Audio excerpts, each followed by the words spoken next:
رمضان المبارک اختتام کو پہنچا اور ہم سب نے روزے رکھے۔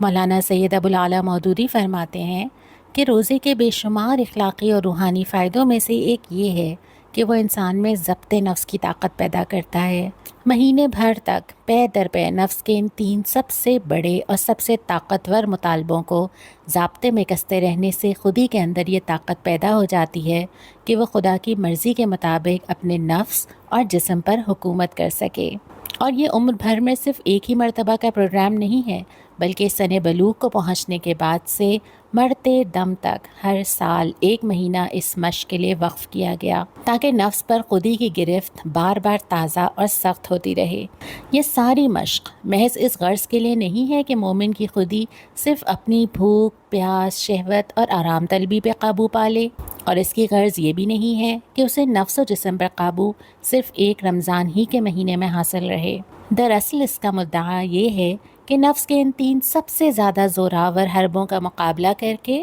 وہ اس کے سارے ہی جذبات اور ساری ہی خواہشات پر قابو یافتہ ہو جائے، اور اس میں اتنی طاقت پیدا ہو جائے کہ محض رمضان ہی میں نہیں بلکہ رمضان کے بعد بھی باقی 11 مہینوں میں وہ ہر اس خدمت کے لیے اپنے جسم اور اس کی طاقتوں سے کام لے سکے جو خدا نے اس پر فرض کی ہوں،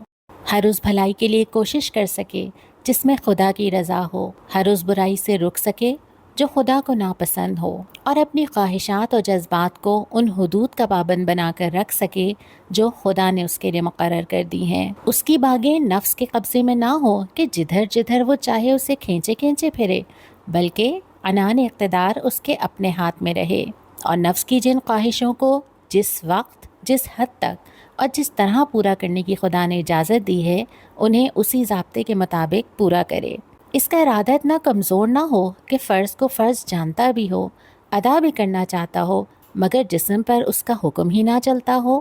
نہیں، جسم کی مملکت میں وہ اس زبردست حاکم کی طرح رہے جو اپنے ماتحت عملے سے ہر وقت اپنے حسب منشا کام لے سکتا ہو۔ یہی طاقت پیدا کرنا روزے کا اصل مقصد ہے۔ جس شخص نے روزے سے طاقت حاصل نہ کی، اس نے خواہ مخواہ اپنے آپ کو بھوک، پیاس اور رت جگہ کی تکلیف دی۔